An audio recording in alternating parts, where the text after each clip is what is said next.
This park is in the center of Taipei, capital city of Taiwan. People have been here since about 3 o'clock in the morning.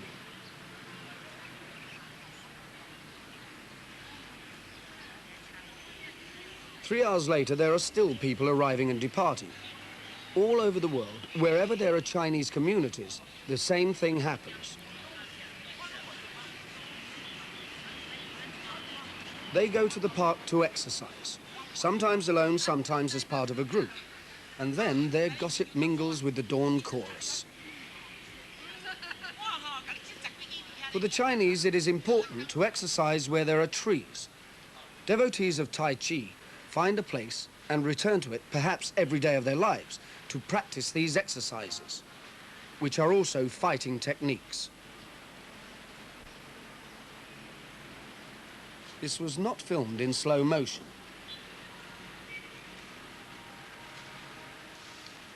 Chinese legends say that before the world came into existence, there was energy. This energy divided into opposites: heaven and earth, hard and soft, yang and yin. These opposites are constantly flowing towards each other. They call this energy qi. They think it is still moving invisibly through the world, permeating everything that exists. This group is moving in accordance with this knowledge. For them, the air under trees in the dawn is very good because it is full of qi. It mingles with the qi in their bodies.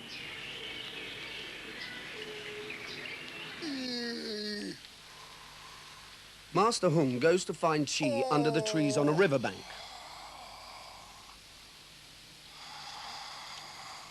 His wriggling fingers encourage qi to flow down his arm and across his body and into his other hand.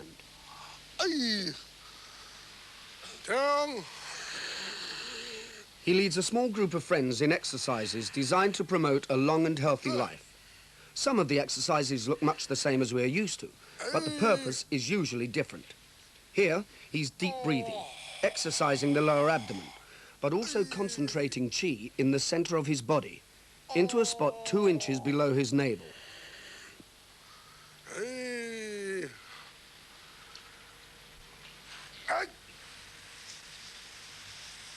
Exercises like these were first written down by a Chinese doctor about 2,000 years ago, and they have been used and developed ever since. Sometimes they have a special purpose. At one hospital in mainland China, cancer is treated by exercises of this kind. There are no vigorous movements, nothing which obviously exercises the muscles, body or heart. The aim is to calmly prepare the body for the day ahead, and especially to balance the qi within it. At about 7 o'clock, this group has breakfast together. They have it beside the practice ground in a small Buddhist temple with a tea room attached. They drink many cups of tea and talk endlessly about the fighting arts. Master Hung is a person whose presence stimulates thinking. His own knowledge is profound. On ordinary subjects, he sits quietly allowing senior students to reply. But when the subject becomes complex, he joins in.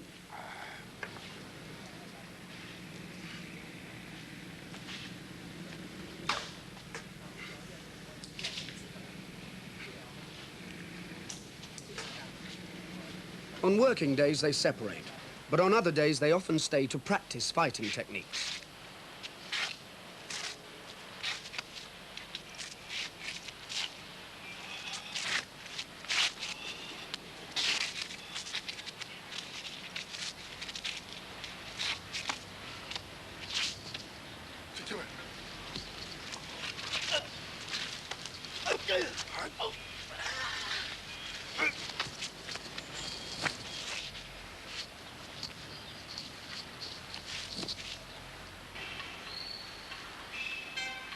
Master Hung lives in the old area of Taipei, a strongly traditional part of the city. Many people from all over the world have walked through the narrow streets to study with him. He doesn't accept every hopeful student who arrives, especially now that he is retired from full-time teaching. Danny Reed, a young American translator who works in Taipei, was determined enough to wait patiently in the traditional manner until the master would accept him.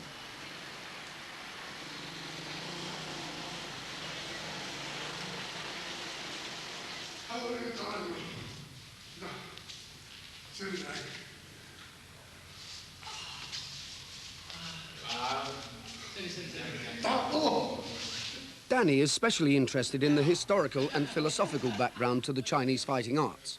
Like Howard Brewer, another American, he only speaks Mandarin, and Master Hung only speaks Taiwanese, so his second son translates. The subjects covered are difficult, especially the problem of understanding qi, or in Taiwanese, qi. Oh, qi, oh. 那人也是呢，人若无苦就识输，有这气这肺气的状况。但是这气啊，唔是讲普通人看的，这是靠这修养身体，健全才有法度来修的。现在这或者是。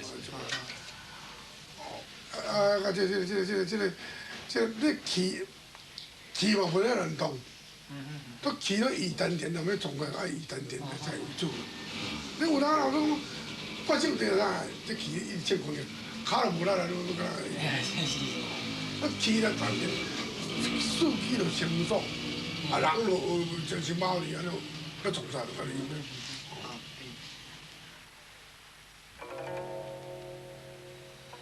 Until the idea of qi is accepted, it is impossible to understand much of Chinese thinking. It is of fundamental importance in their medical system and in fighting. The difficulty is to find ways of explaining it. The only real way is to do the exercises and to sense it in your body.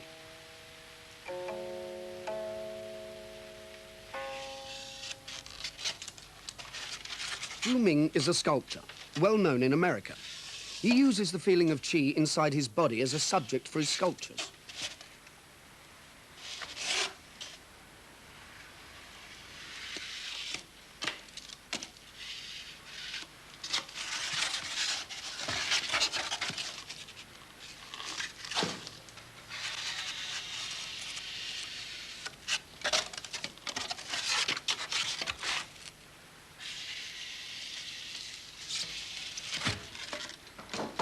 He plans his work in polystyrene. Then he carves huge, rough wooden statues.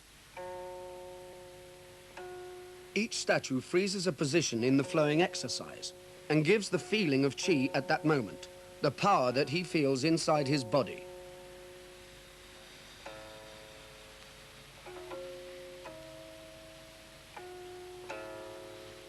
These ideas of the Chinese are very ancient. They are part of the Taoist philosophy of China, first written down by Lao Tzu in the 3rd century BC. The China that he lived in was developing two main philosophies. One was Confucianism, which is basically the worship of ancestors and the established order of things. Opposed to it is Taoism, which teaches the need to live in harmony with natural things. Many Taoist philosophers went to live in the mountains to meditate. They were, however, very practical as well. They were the inventors, the men who developed gunpowder and many other things. They also developed the theories which harmonized the body with nature, applying these theories to medicine and to fighting. It is from the mountains of China that the fighting arts come, and their movements are influenced by the philosophers.